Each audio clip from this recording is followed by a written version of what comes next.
Hi friends, welcome back to my channel. இன்னைக்கு நம்ம பிகைன் சீக்ரெட்ஸில் எதை பற்றி பார்க்க போகிறோம் அப்படின்னா, உலகில் அனைத்து நாடுகளின் சாலைகளின் நடுவில் ஏன் வெள்ளைக்கோடு உள்ளது, அதனோட அர்த்தம் என்ன தெரியுமா? வாங்க இன்னைக்கு தெரிஞ்சுக்கலாம்.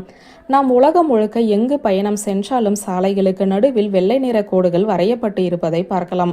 இந்த கோடுகள் அது எந்த வகை சாலை என்பது பொறுத்து ஒன்றாகவோ அல்லது இரண்டாகவோ இருக்கும். வாகனம் ஓட்டும் அனைவருக்குமே இந்த கோடுகள் ஏன் வரையப்பட்டுள்ளது என்பது நன்றாக தெரியும். இந்த கோடுகள் போக்குவரத்தை சீராகவும் பாதுகாப்பானதாகவும் மாற்றுகிறது. நமது பயணத்தை பாதுகாக்கும் இந்த வெள்ளை கோடுகள் ஏன் உலகம் முழுவதும் உள்ள அனைத்து சாலைகளிலுமே இருக்கிறது, இது எப்போது தொடங்கப்பட்டது மற்றும் யாரால் தொடங்கப்பட்டது என்று எப்போதாவது சிந்தித்து உள்ளீர்களா? அதற்கான பதிலை தான் இந்த வீடியோவில் நாம் பார்க்க போகிறோம். போக்குவரத்து அறிகுறிகள் மற்றும் அர்த்தங்களின்படி முதல் வெள்ளைக்கோடு சாலை அடையாளமானது 1918ஆம் ஆண்டு ஐக்கிய இங்கிலாந்தில் தொடங்கப்பட்டது. இந்த யோசனை விரைவாக உலகம் முழுக்க பரவியது.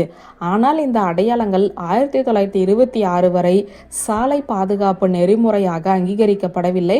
1930களில் சாலைகளில் எவ்வளவு தூரத்தை பயன்படுத்த வேண்டும் என்று அறிவுறுத்த இது பயன்படுத்தப்பட்டது. ஏனெனில் அப்போது போக்குவரத்து சிக்னல்கள் பயன்பாட்டில் இல்லை.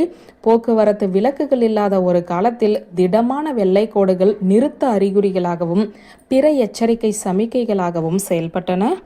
யுனைடெட் ஸ்டேட்டின் முதல் வெள்ளைக்கோடு அமைக்கப்பட்ட சாலை மிச்சிகனில் உள்ள வெயின் கவுண்டியில் உள்ள ட்ரெண்டனின் ரிவர் ரோடு ஆகும். இது 1911ஆம் ஆண்டுக்கு முந்தையது.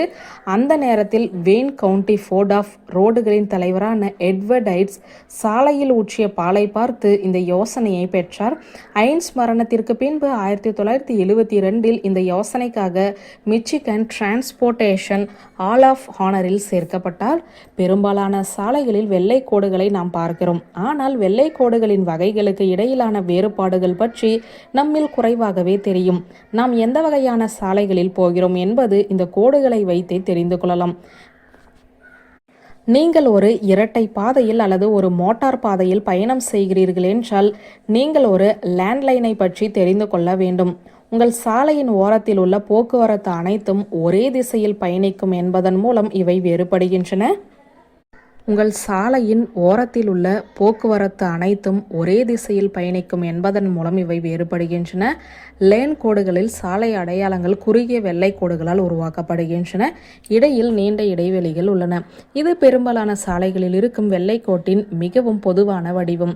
நடுவில் இடைவெளி இருக்கும் வெள்ளை கோடு இடையில் குறுகிய இடைவெளிகளை கொண்ட ஒரு பாதை கோட்டை விட நீண்ட இடைவெளியை கொண்டுள்ளது. இது கோட்டின் இருபுறமும் எதிரெதிர் திசைகளில் போக்குவரத்து செல்லும் சாலைகள் குறிக்கிறது.